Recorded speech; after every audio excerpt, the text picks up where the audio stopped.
Hello, ladies and gentlemen, and welcome back to Football Manager 2018, the beta with Zebu Nation. And we're back again with FC Dallas in MLS.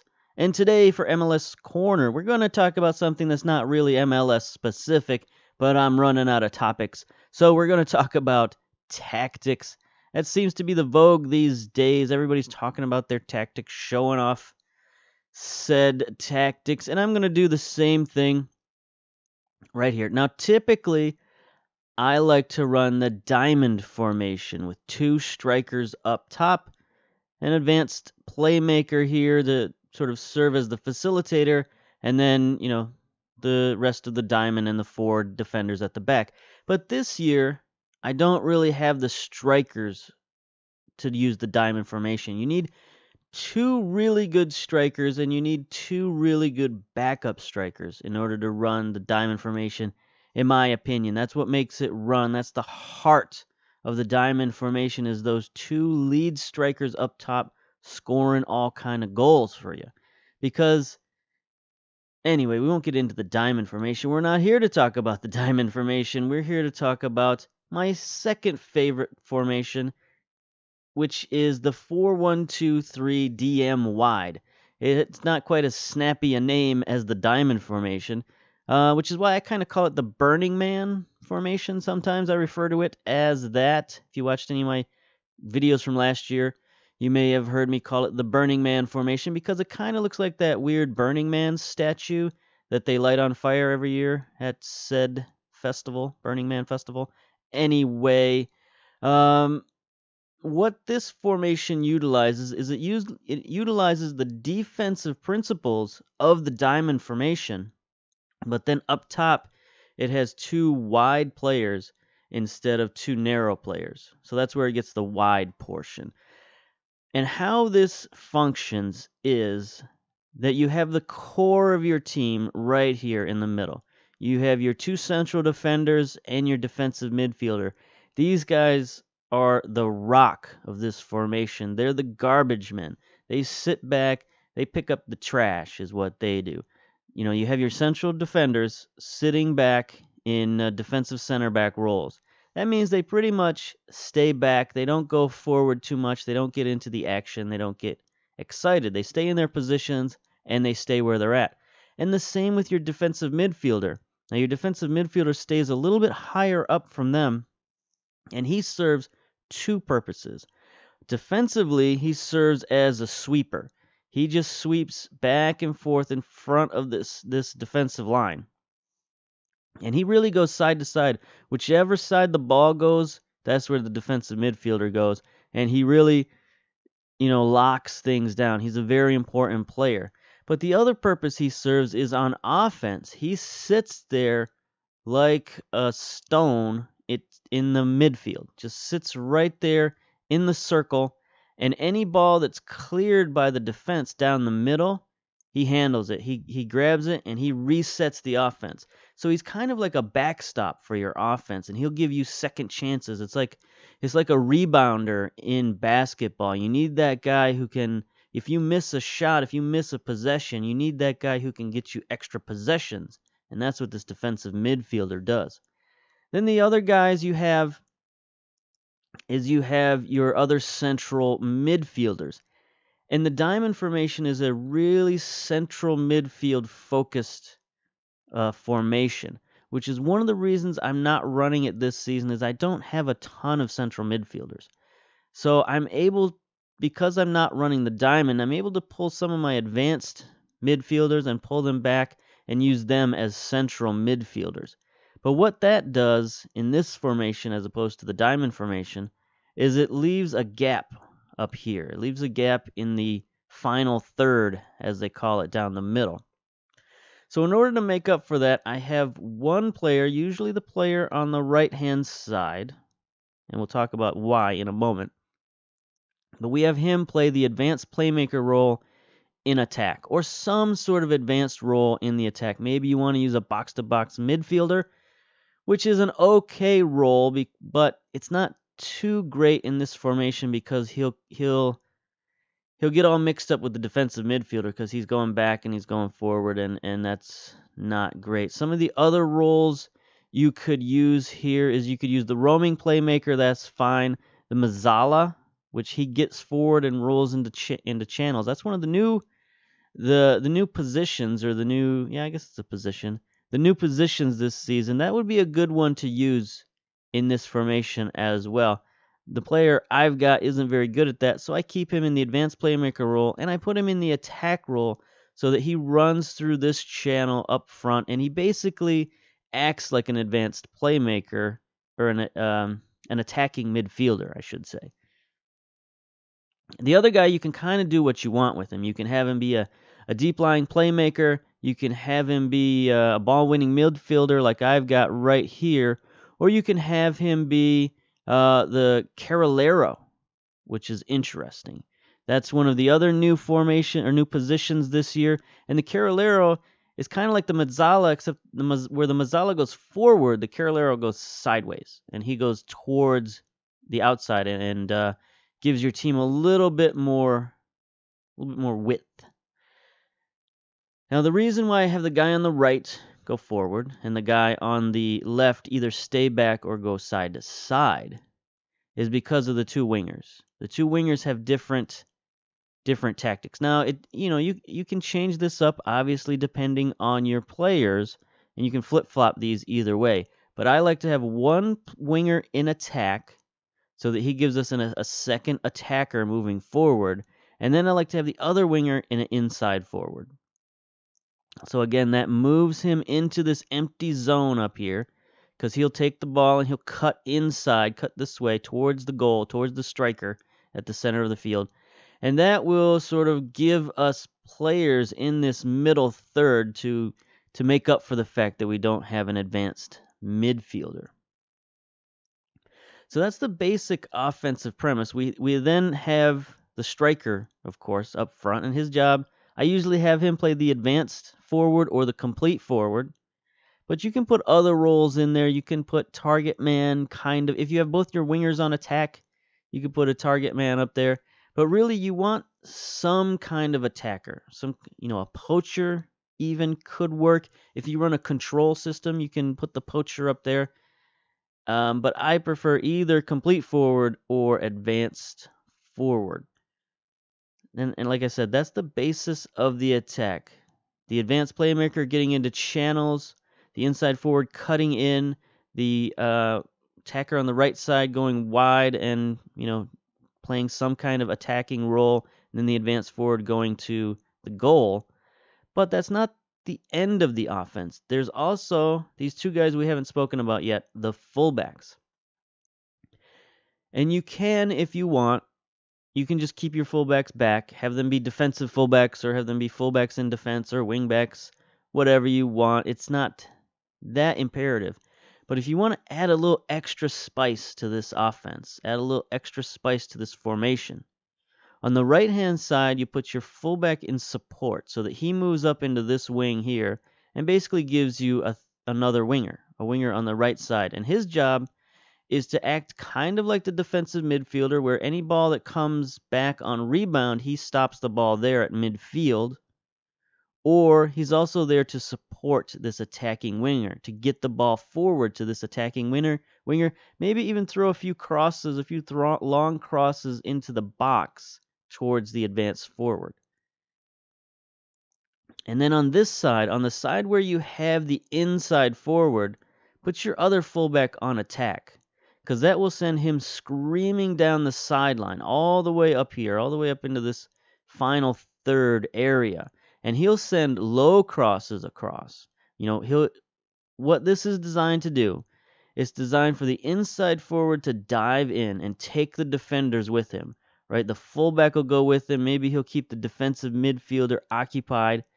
And that way, when your fullback comes screaming down this left-hand side, that leaves your playmaker or your ball-winning midfielder or even your defensive midfielder, if they're a good playmaker, it lets them lob the ball down the sideline to your fullback, and then he can send crosses in either to your advanced forward or to the winger on the other side. And it basically gives you another attacking winger. So it brings, 1, 2, 3, 4, 5 guys attacking, just crashing into the box, attacking that offense. And it makes what could be, a fairly limited offensive formation when you look at this sort of generic 4-1-2-3 formation. When you send these certain players on attack, it makes the attack a little bit more dynamic and a little bit, more interesting. So that's my tactics. That's what I'm going to use a lot for this year. We're going to be in the attacking mentality. Now, when I face a superior team, I'll usually drop back into the counter attack and, ease off this whole fullback attacking, ease off on the attacking roles. Just put them in the support role, or even, put one fullback in defense role, one fullback in support role, something like that, just to ease back the throttle, play a little closer to the vest, and, play counter attack. But when I'm facing a inferior foe or even a equal foe, going on attack in this style works pretty well. So let's get to our game this week. And this week it is again the Champions League. Now last week we beat Real Esteli, not convincing. Well, I guess convincingly. 2-0 is kind of convincing, but it's not as convincing as it could have been or should have been. So I wanted to play a more rotated side this week, but I don't know if I should risk it. We're playing at home. We got a newly renovated stadium, and so we don't want to disappoint the fans and actually lose in the first round of the Champions League, because if they come back and score 3 goals on us, we're done. If they take 2 goals on us, we might be going into overtime, penalty kicks, and then anything could happen. So let's take a look at our team submission here. First of all, we have the devastating injury. Max Urruti is out for 3 to 4 weeks, so it's not going to ruin our season, but it is going to ruin our Champions League. So we got to get him out of there first and foremost. And that means we got to bring in Ricardo Zamora, one of our draft picks this season. I believe he was a late first round draft pick. So it's not like he's top quality player, but he's okay. 6'2", 185 pounds. That's pretty good size. 13 strength, 13 pace, 12 jumping, 16 acceleration. Pretty good physicals. Mentally, he's not great, but he does have it where it counts. Leadership, flair, and composure. If you got to choose three stats for a striker to have, you could do worse than having those 3. Maybe instead of leadership, he could have off the ball, and that would make him a little bit more potent of like an advanced forward. But, he's pretty good at that. And then technically, he's got heading 14, finishing 12. I'd love those two to be reversed. I'd love him to have 14 finishing instead. But unfortunately, that's not what we've got. So he's not a well-rounded player, this Ricardo Zamora. He's only 21 years old, but he's got it where it counts. He's got striker skills, and he is a striker, and that is all that he can do. So we're going to put him there, and he's going to be our lead striker for the next couple of games, because the only other guys we got Brian Reynolds, a 16-year-old, who is going to be playing on our right wing, or there's one other guy down here. Where'd he go? Adonijah Reed. He was a draft pick last year or a couple years ago. We didn't pick this guy. FC Dallas picked this guy, but he's a Generation Adidas player, 18-year-old Canadian. He's a good technical player.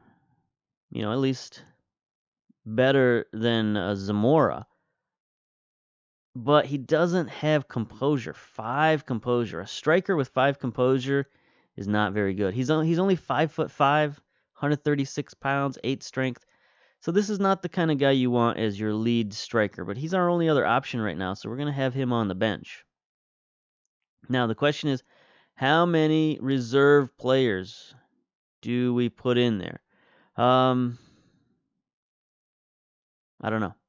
I'm struggling with this. I think I can definitely get away with Paxton Pomical. He's played a lot for us this season. We'll put him deep lying forward on the defense role, so he can play pretty much the same position as the ball-winning midfielder. Jose Aja is very dependable. We can bring him in at central defense. I think fullback-wise, we can take out Hollingshead for another one of our draft picks, Manguya. And that's an okay maneuver. Now, Chala is our left wing replacement, but also our left fullback replacement. I don't know that we want to take Acosta out, but I don't know that we want to keep him in either. So we could do this. Bring in Storer for Hayes in the bench, and then Hayes for Acosta. No, Storer for Acosta. Because Acosta, he can play all kinds of positions. He can play right side, left side. He can play defensive midfielder. He can play midfield. He's a very versatile dude, and we'll have him on the bench should we need him at any position around the field other than like striker and winger. And that frees up Chala to be able to come in left wing if we need him. So we're not going to go crazy with the subs, but those are the subs we're bringing in. So let us submit that team. Squad numbers will be given to 3 players. Manguya wants number 2. I mean, I guess we'll give him that. I don't care. He's one of our number 1 draft picks, so he can, not number 1, but he was one of our first round draft picks. Storer, I mean, I guess we'll give him number 3, right? That's numbering. Is that numbering? 1 is goalie. I know that. I believe 2 and 3 are fullbacks, 4 and 5 are central defense. That's my understanding. I could be completely wrong. Reed, he doesn't deserve number 9. I know that. He doesn't deserve number 20, for sure. That's Barry Sanders. He's no Barry Sanders. We'll give him number 11. There you go. Submit numbers. Submit them dang old numbers. All right, let's go. So here we are. Gonzalez in goal. Storer, Aja, Zimmerman, Manguya, Ulloa, Pomical, Diaz in the midfield. Weigel and Barrios outside. And then Zamora is our striker. They're running the happy face formation here with 3 central defenders, 2 wingbacks, 3 midfielders, 2 strikers. So the 4-4-2 obviously didn't work for them very well. So they're going with the 5-3-2. We'll see if that makes a difference. So here's our newly revamped Toyota Stadium. We just increased the size from 28,000 to 32,000, I think it was. So it wasn't a huge renovation project, but it was a renovation project. And it was funny when I was playing my friendlies. They had the whole stadium just had scaffold everywhere. There's nothing but scaffolding. There's no seats, but you could still hear the fans. All right, let's see. Gareth Curry from ESPNFC.com approaches you in the tunnel. You've chosen to leave Ryan Hollingshead out of your starting 11 with his place going to somebody else. Are you therefore not quite as interested in this competition as you are some others?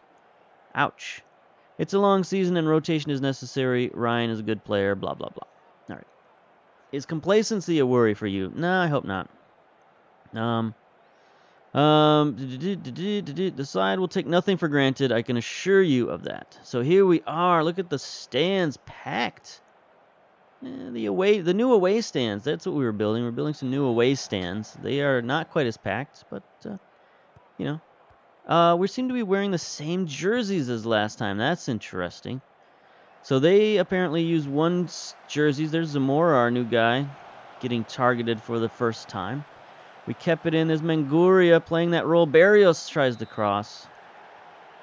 So that's our fullback already getting involved in the offense, doing that rebounding position where he stays back there and keeps the ball in bounds or in play. in the offensive zone, as we might say in hockey. Pomical going out wide with it, gets tackled. Look at all these fans. I'm happy about this. We got new Jumbotrons up in the corner. This looks like a pretty good renovation, if I'm honest with you. It looks like they sunk a lot of money into that. I didn't ask the board for this. This was already in the works.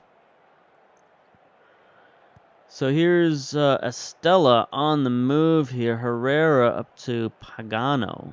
There's another Herrera. Our Herrera sends it downfield, but our central defense is back there. Actually, Manguya plays the backstop. So that's the important thing about the fullbacks, is they have to be able to run up and down.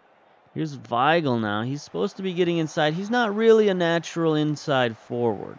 We're kind of forcing that role on him. But we've got some inside forwards coming in later this year once the transfer window opens up. We got a couple of guys who can play that inside forward role and be a little bit more aggressive than Weigel is. It's Ramos with a nice stop from one of our long shots. I'm pretty sure that was Pomical. Pomical likes to shoot the ball from distance. He's got some talent with it, but we got to train him up. Like, he's going to shoot it, so we might as well train him to shoot it better, is my thinking. I don't necessarily...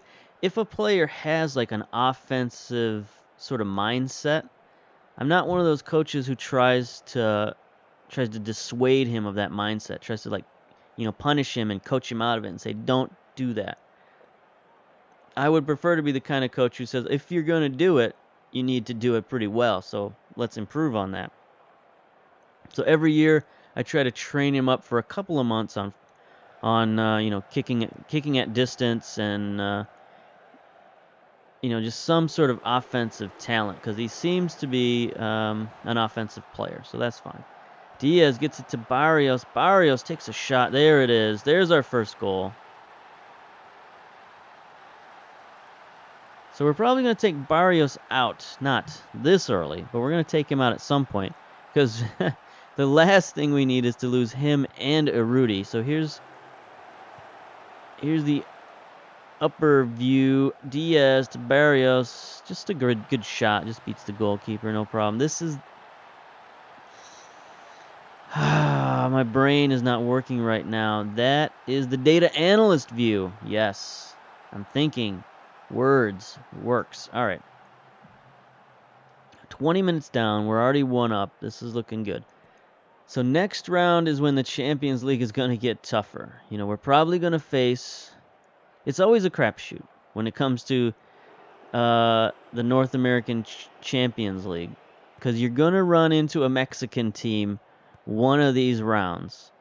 And you want to run into a Mexican team early, if possible, because they might not take it as seriously early in the competition. Oh, there's Weigel. There he is, scoring from that inside forward position. So you see how he got forward a little more. He was a little more narrow, and our fullback was on the outside. You'll see this better in the data analyst view. Here they come down the sideline. There's our fullback following up. There's Weigel coming inside now. Coming inside. There's our fullback on the outside, and there's Weigel. So that's how the formation is supposed to work. That's exactly how it is supposed to work right there. And you saw how wide open our fullback was. If Weigel couldn't get the ball, then they could have pulled it out, thrown it to the fullback, and he would have been so wide open for a cross. It would have been pretty easy.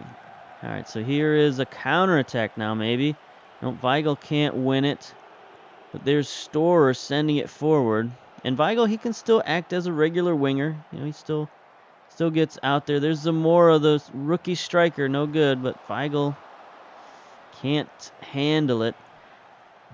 So Weigel is a guy we picked up last season on a free transfer.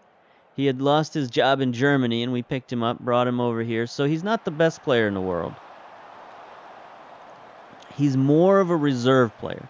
So I would really like to bring a starter in here, and I've got 2 potential starters coming in at the 2 different transfer windows. So the early transfer window opens up in February, and we're bringing in a young 21-year-old, I want to say he's Argentinian. He's some sort of South American player. maybe Ecuadorian. Anyway, he's some sort of young South American player. We're going to give him a try early in the season. And then for the summer transfer window, we got a guy coming over from the Premier League, a Welsh player. And he also plays that winger, so he can... he's more of a natural left wing, more of a natural inside forward. So he'll probably be our starter. He'll probably be our winger. We're bringing in the South American kid really to be a reserve on the right side. And just strengthen that right side in case something happens to Barrios. You know, Barrios, he can't play the whole season by himself out there on the right wing. We got to have some options other than a 17-year-old kid who's mostly a striker backing him up. So we're just, making the plans. Look at that stadium. I'm so impressed with that stadium. One of these days we'll have a full round stadium, and we'll have, instead of this sort of baby open-ended stadium. But in the meantime, we got some picnic tables and stuff down there. All right, anyway, it's halftime. It's halftime. How's the rest of the league looking? Columbus is up 3-0 on Metapon. 3-2 Metapon. 3-0 in this game. So they lost the first game 2-0. Wow. So Columbus has come back. That's good. It's always good to see MLS clubs advance. We're up 4-0 on us still. New York is up 4-1. Honduras, oh, look at that. They're up on Chivas. No, they're not up on Chivas. 4-2. They're down at Chivas. Pachuca is winning. Portland. Portland was really good last season in the MLS. And they're looking just as good this season in Champions League, up 7-0. I'm not familiar with Plaza Amador. Who are they? Panama. Okay. Okay. Vancouver's beating Querétaro. Santos Laguna. They must be the Mexican side, right? Yeah. Okay. Now we got it. We got to get all these, different teams in order. All right. Team talk. Last time we left the team talk up to our assistant coach. Didn't go so well. So don't get complacent. And yeah, get out there. All right. So we're going to substitute Barrios pretty soon. I want to say at the 60-minute. That sounds about right. We could probably sub him out now to be safe. We didn't sub out Max Cerruti, and what happened? We got injured. So let us sub out Barrios right now. We got Storer is still... He's got a yellow card. He's looking complacent, but we'll leave him out there. Here's Herrera, one of the Herreras, our Herrera, sending it in. That looks dangerous, but Gonzalez is there. That was a, slightly more aggressive striker. That might have been pretty dangerous, but here we go. Throw in. Pomical gets it to Ulloa, centers to Diaz. Diaz, his shot's deflected. We should probably get Diaz out of there, too. I don't know how many substitutions we can make.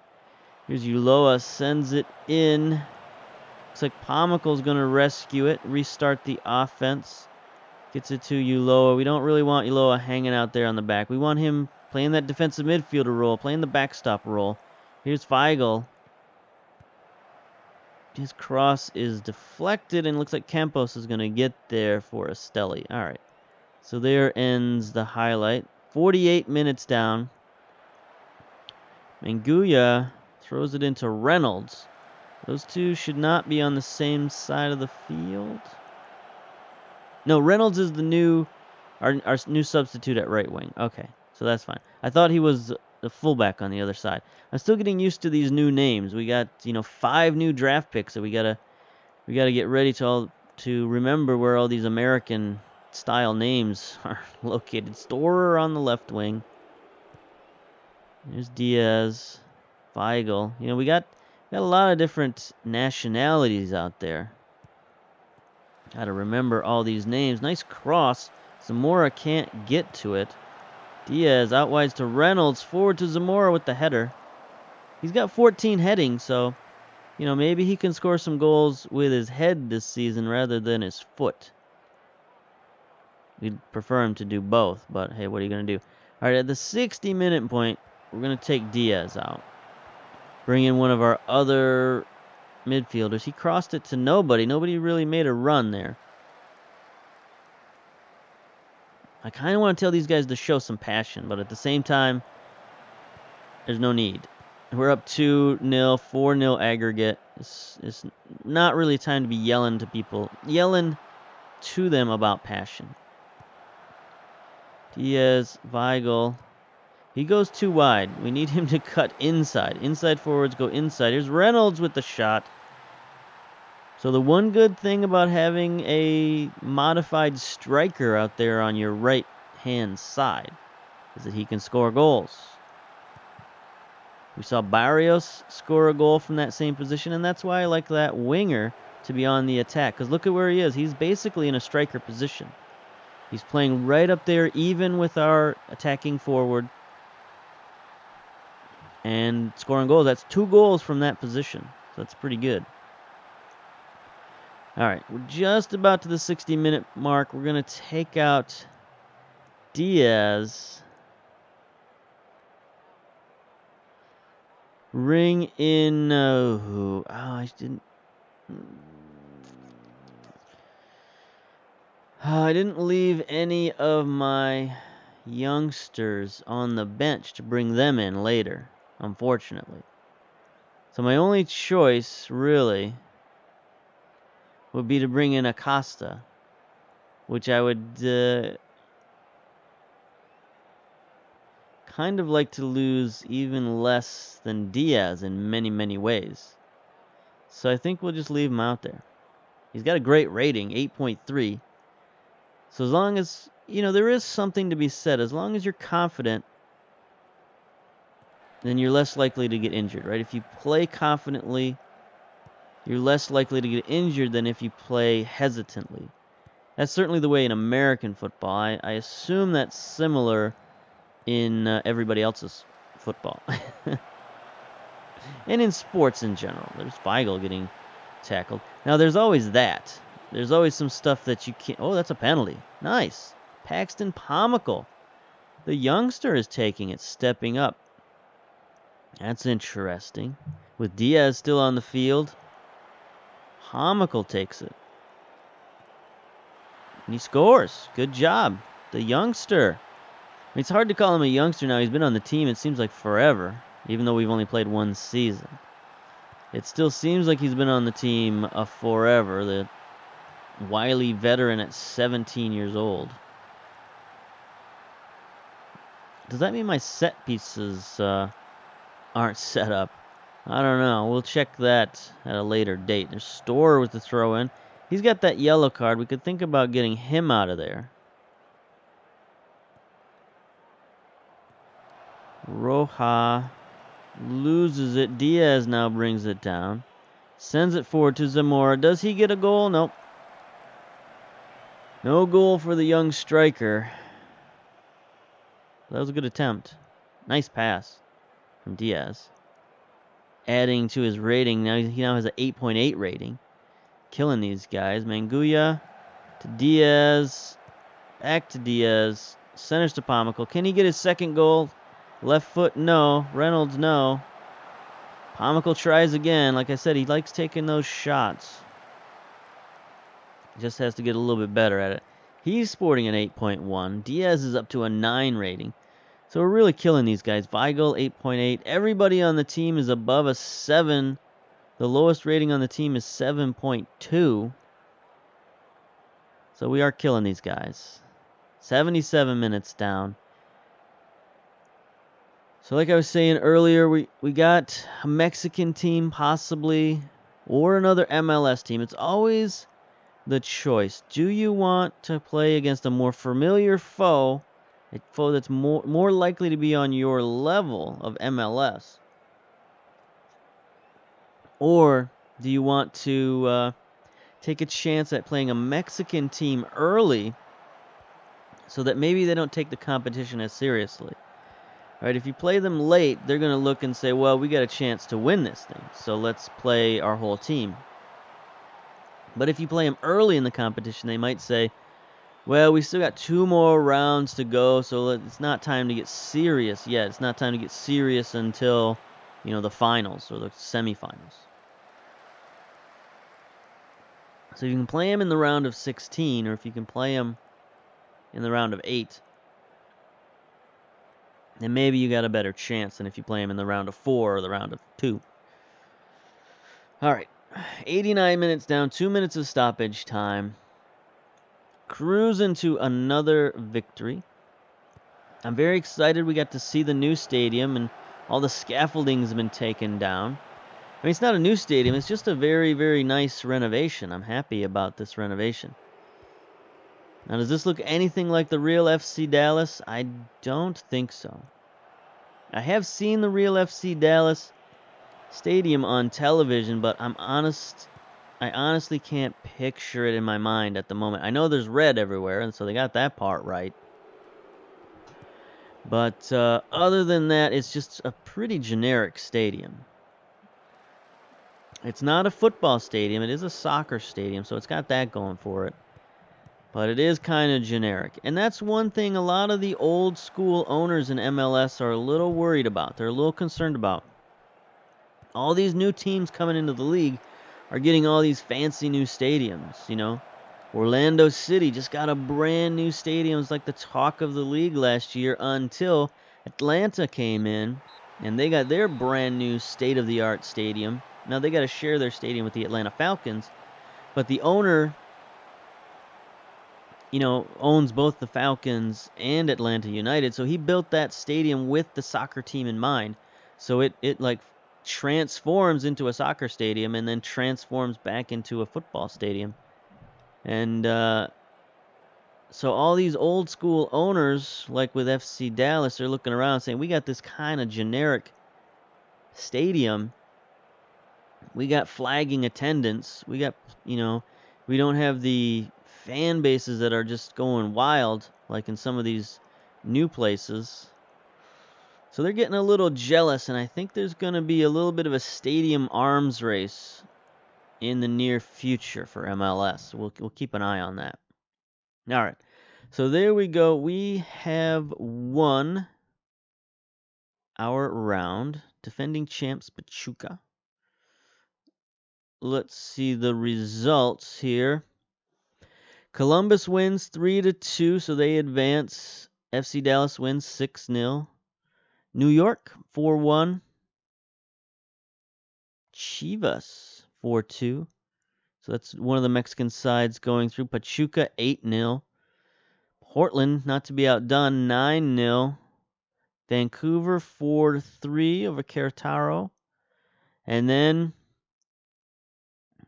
Santos Laguna over Municipal. Municipal is one of those teams from Guatemala that can give you some trouble. I've definitely lost some matches to those guys. Them, Olympia from Honduras, they're the team that won the first competition. They're the team that won the CONCACAF League. So they could give you some trouble too. And they did give Chivas a run, 4-2. So that's pretty good. But it looks like once again, it's all the teams you would expect to win.